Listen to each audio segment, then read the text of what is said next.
Hello friends, welcome to my channel. आज हम UGC net Hindi साहित्य की यूनिट 5 हिंदी कविता की एक कविता के महत्वपूर्ण बिंदुओं को देखेंगे। कविता का नाम है खुरदरे पैर। इसके कवि हैं नागा अर्जुन और इसका प्रकाशन वर्ष है 1957। सतरंगे पंखों वाली काव्य संग्रह में यह कविता संकलित है। 1959 में ये संकलित हुई थी।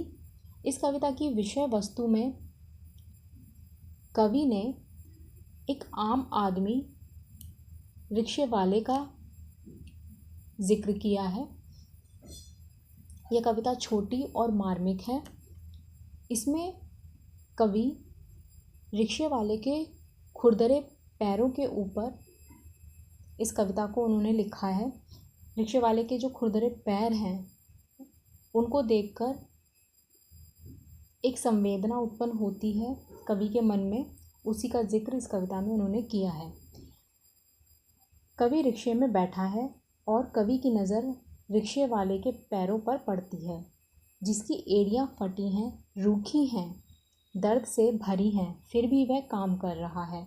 बिना रबड़ के पैडल पर पैर मारकर रिक्शा चलाने पर विवश है। यानी कि कवि कहते हैं कि जो रिक्शे वाला है उसकी स्थिति इतनी दयनीय है कि उसके रिक्शे पे जो पैडल हैं उस पर रबड़ भी नहीं है।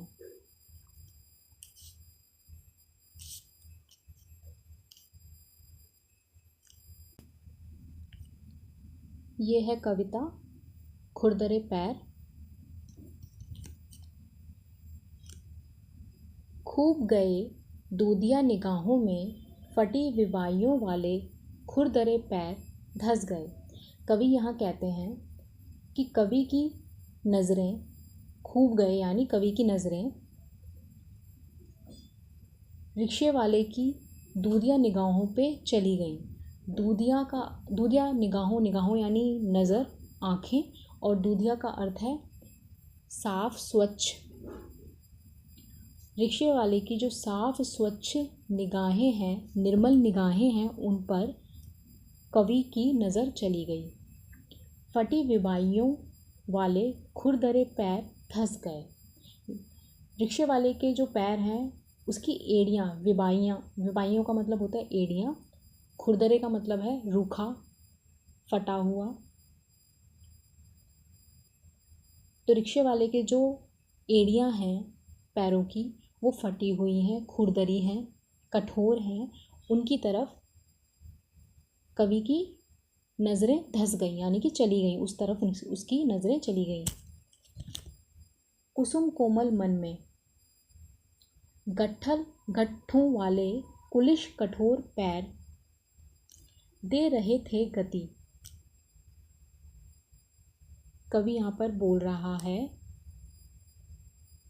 कि जो रिक्शे वाला है उसका मन फूल की तरह कोमल है, लेकिन उसके जो पैर हैं वो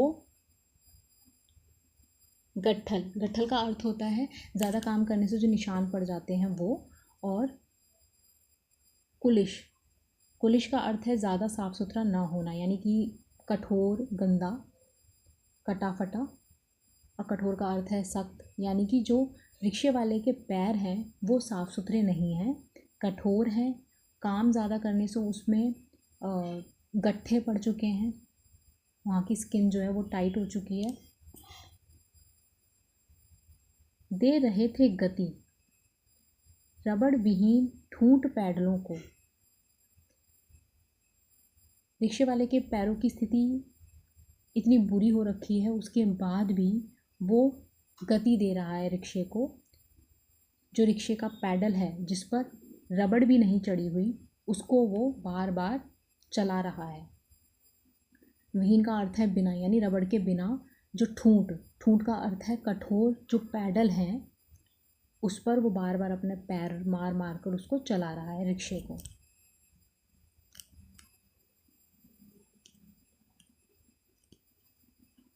चला रहे थे एक नहीं, दो नहीं, तीन तीन चक्र, कर रहे थे मात त्रिविक्रम वामन के पुराने पैरों को, नाप रहे थे धरती का अनहद फासला। कभी यहाँ पर बोलते हैं कि जो रिक्शे वाला है वो तीन तीन चक्र लगा रहा है, यानी कि तीन तीन चक्कर लगाकर अपनी रोजी रोटी कमा रहा है। जैसे कि विष्णु के अवतार वामन ने 3 पैरों पर धरती नाप ली थी, उसी तरह से ये रिक्शे वाला भी 3-3 चक्कर लगाकर अपने ग्राहकों को उनके स्थान तक छोड़कर आ रहा है और अपने रूखे पैरों से ही, कटी फिटी विवाइयों वाले पैरों से ही यह धरती को नापने में लगा हुआ है। अनहद फासला, अनहद का अर्थ होता है बेहिसाब, बिना सीमा वाला, यानी जिसकी कोई सीमा नहीं है, उस धरती को नापने में लगा हुआ है ये अपने पैरों से। और ये 3-3 चक्कर क्यों लगा रहा है? 3-3 चक्कर इसलिए लगा रहा है जिससे कि इसको कुछ आमदनी ज़्यादा हो जाए, इसलिए।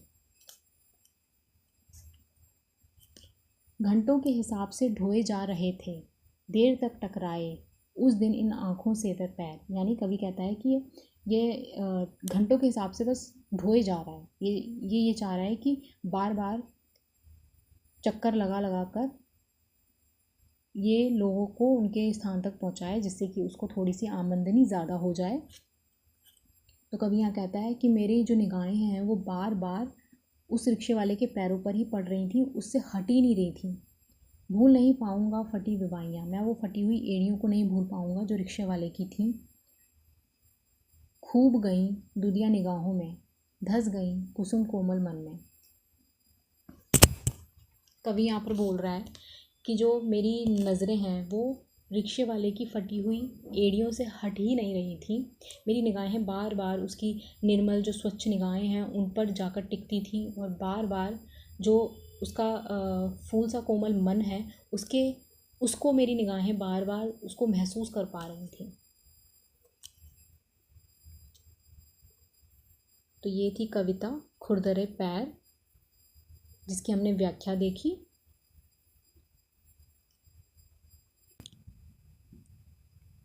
इस कविता में जो भी नाम या चीज़ों का जिक्र हुआ है उनको हम क्रम से देखेंगे, और जो कठिन शब्द हैं उनके अर्थ भी जानेंगे। तो जब हम कविता को पढ़ते हैं तो वहाँ पर सबसे पहले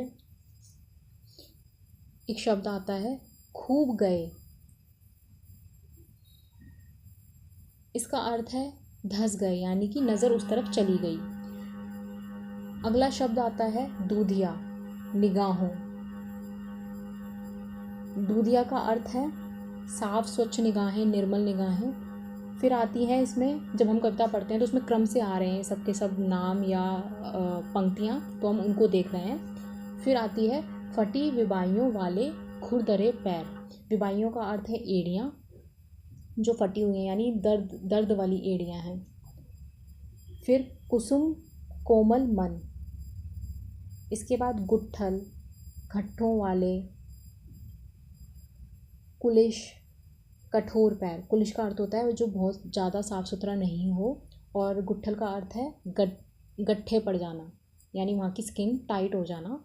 ज़्यादा काम करने से निशान पड़ जाते हैं ना हाथों पे या पैरों पे, तो इसका अर्थ वही है। गति का अर्थ तो वही है कि उसको चलाना। रबड़ विहीन, विहीन का मतलब है बिना। ठूंठ यानी चुभने वाला, जैसे पेड़ होते हैं जिन पे से पत्तियां हट जाती हैं तो वो ठूंठ रह जाता है तना उनका, तो कहते हैं ठूंठ हो गया, तो वैसे ही जो चुभे।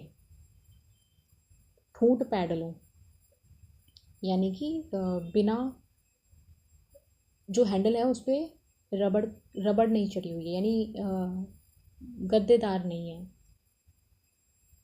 फिर इसके बाद इसमें चक्र आता है। 3 चक्र की बात हुई है, ये याद रखना ज़रूरी है।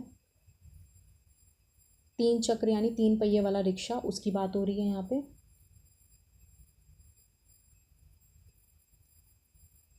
मात त्रिविक्रम वामन के पुराने पैरों, ये लाइन आई है।